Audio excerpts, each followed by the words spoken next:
전에 그녀는 이상이 없는지 확인하기 위해 농장을 한 바퀴 돌았다. 그러나 그날 아침 그녀는 갑자기 멈췄다. 짙은 녹색의 딸기밭 사이에 한 남자가 몸을 반쯤 진흙 속에 파묻은 채 꼼짝 않고 누워 있었다. 그의 옷은 찢어져서 먼지와 마른 피로 범벅이 되었다. 손발에 난 흠집들은 그가 힘든 탈출을 겪었다는 것을 보여준다. 서화는 두리번거렸지만 그와 동행한 사람은 아무도 없었다. 여기로 길을 잃은 것 같아요. 아니면 아마 에게 버림받다. 그녀는 몸을 굽혀 손을 뻗어 그의 이마를 부드럽게 만졌다. 아직 따뜻해요. 그는 죽지 않았습니다. 하지만 그는 누구일까요? 도둑?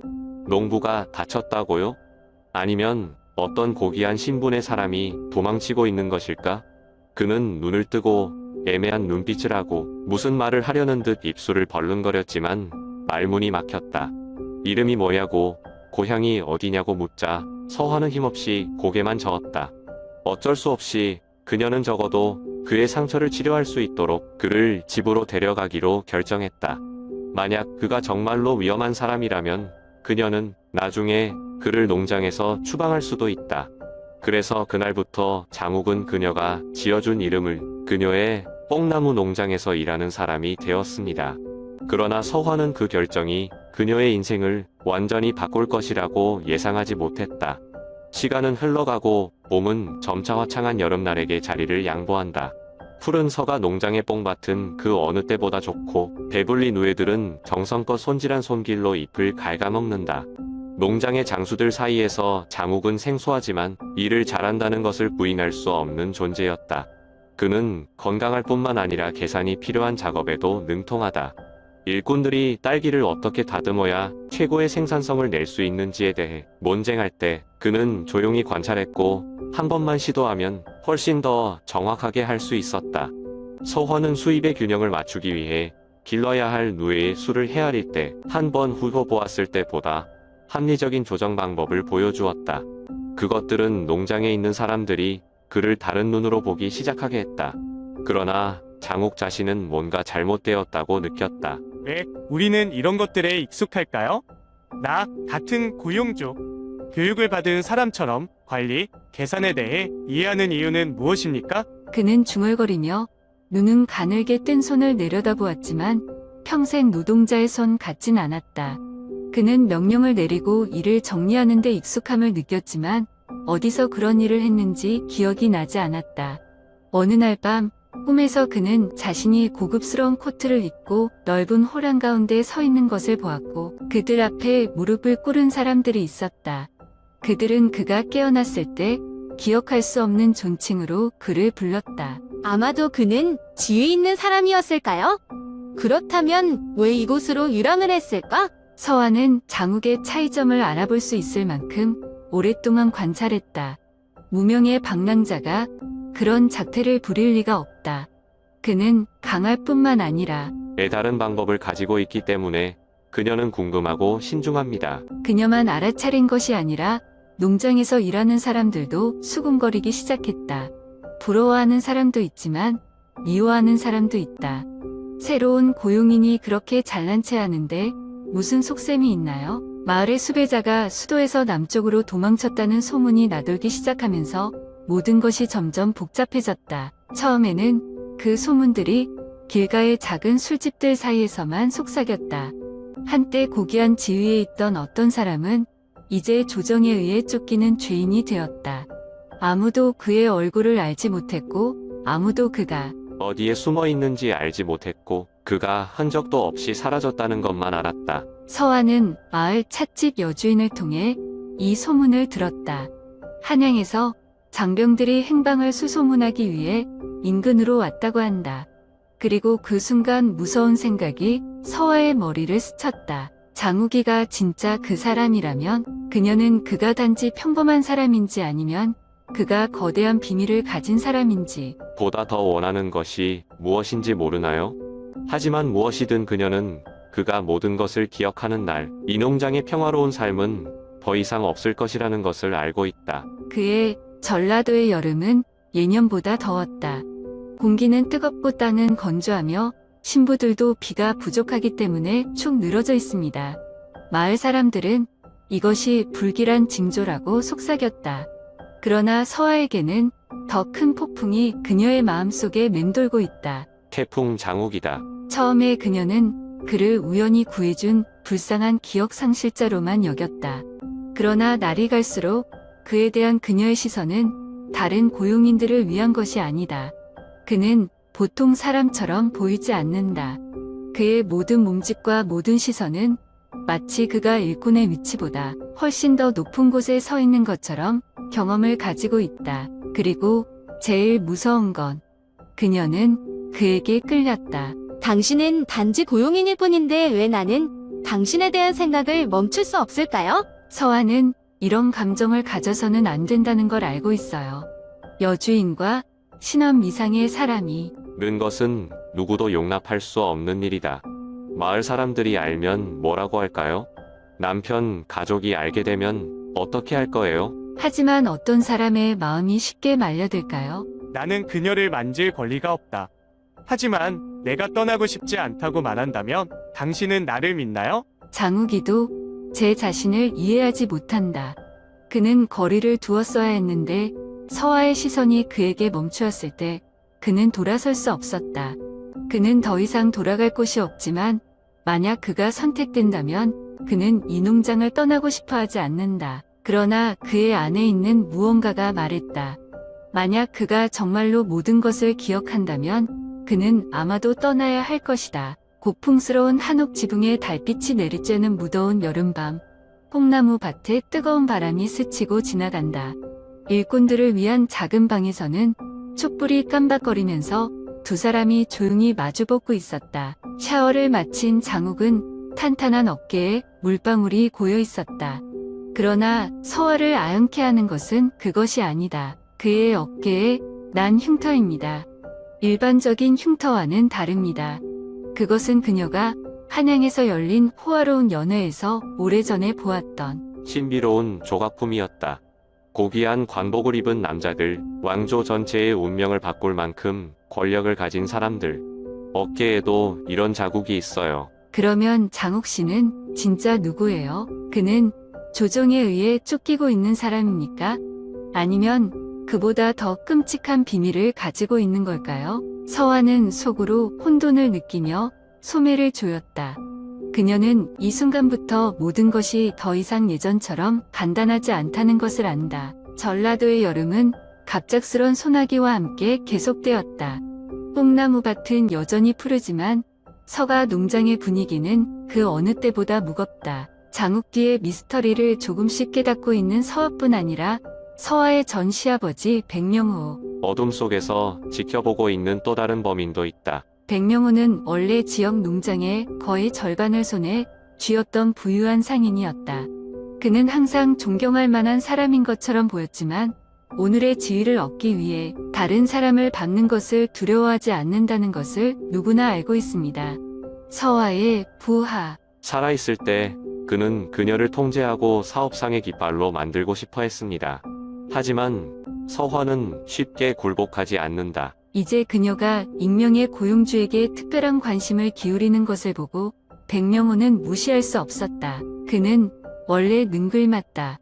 눈만 마주치면 그는 진정한 농부와 고귀한 지위를 가졌던 사람을 구별할 수 있다. 고용인은 귀족처럼 걸을 수 없습니다.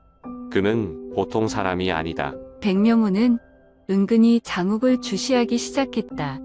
그는 부하들에게 최근에 이 지역에서 무슨 일이 일어났는지 알아보라고 명령했다. 그리고 곧 그는 답을 얻었습니다. 알고 보니 장욱은 평범한 미치광이가 아니었다. 그는 궁정의 주요 관리들의 부패 목록을 보관하는 관리였다. 백성의 금은 보화를 걸고 정조를 조작한 가장 강력한 이름들이 담긴 명단이다. 그러나 장욱은 이 명단을 왕에게 제출하기 전에 배신을 당했다. 그는 살해 명령을 받았지만 살해되는 대신 중상을 입고 기억을 잃고 이 지역으로 표류했다. 백명호는 이것이 그의 인생에서 가장 큰 기회라는 것을 이해한다. 이 소식을 관우에게 전하면 막대한 이익을 얻을 뿐 아니라 왕정 권력자의 환심을 살 수도 있다. 그는 즉시 전주의 관아에 비밀리에 정가를 보내 교환을 요청했다. 그러나 그는 자신의 계략이 점차 형성되는 동안 농장에서 서화가 의심하고 불안해하기 시작했다는 것을 알지 못했다. 너무 늦기 전에 그녀가 이 음모를 발견할 수 있을까? 장욱은 군인들이 들이닥치기 전 모든 것을 떠올릴 수 있을까? 전라도의 여름이 끝나가는데 큰 태풍이 곧 닥칠 것 같다. 그날 밤 전라도에는 거센 비가 내렸고 뽕나무 밭 위로 쏟아지는 빗방울은 끝없이 퍼부었다. 비가 메마른 대지를 적셨지만 서가 농장을 감싸고 있는 긴장된 공기를 지울 수는 없었다. 밤의 어둠 속에서 말발굽 소리가 울려 퍼졌다. 광군들이 대거 몰려와 횃불이 바람에 흔들리며 농장의 구석구석을 비추었다. 나뭇가지 사이로 바람이 거세게 불었고 병사들의 외침이 들려왔다. 서화와 장욱이 지켜온 평온한 시간은 한순간에 깨져버렸다. 장욱, 너는 체포 명령이 내려졌다. 어서 나와 항복하라. 날카로운 외침이 밤하늘을 가르며 울려 퍼졌다. 병사들은 칼을 빼들었고 차가운 눈빛을 빛냈다. 협상의 여지는 없었다. 그들은 장욱을 체포하러 온 것이 아니라 죽이러 온 것이었다. 농장의 끝에 있는 작은 방 안에서 장욱은 조용히 창밖을 바라보았다. 이날이 언젠가는 올 것이라는 걸 그는 알고 있었다. 결국 운명은 나를 찾아오는구나. 그는 죽음이 두렵지 않았다. 하지만 서화가 위험에 처할까봐 두려웠다. 자신이 도망치면 그녀도 공범으로 몰릴 것이고 남아있으면 그녀는 끝없는 신문을 받아야 할 것이다. 그는 그녀를 이런 상황에 두고 떠날 수 없었다. 그러나 그가 결정을 내리기도 전에 서화가 그의 손을 붙잡았다. 그대가 떠난다면 나도 살아갈 수 없어. 그녀의 목소리는 떨렸지만 눈빛은 놀랍도록 단호했다. 더 이상 그녀는 한양에서 비단 옷을 입고 자란 귀한 여인이 아니었다. 이제 그녀는 모든 것을 걸고 그를 지키려는 여인이었다. 장욱은 주먹을 꽉 쥐었다. 그는 도망칠 수도 있었다.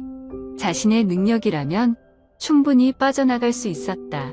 하지만 서화는 어떻게 될 것인가? 그의 머릿속에서 하나의 결심이 서서히 자리 잡았다. 비는 더욱 거세게 퍼부었다.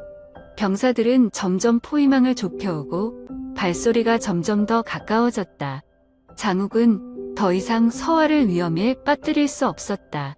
그는 그녀를 바라보며 말없이 수많은 감정을 담아냈다. 그러나 서화는 고개를 저었다. 그대 혼자 죽음을 마주하게 두고 내가 떠날 거라 생각하오. 밖에서는 병사들의 함성이 더욱 커졌다. 더 이상 머뭇거릴 시간이 없었다.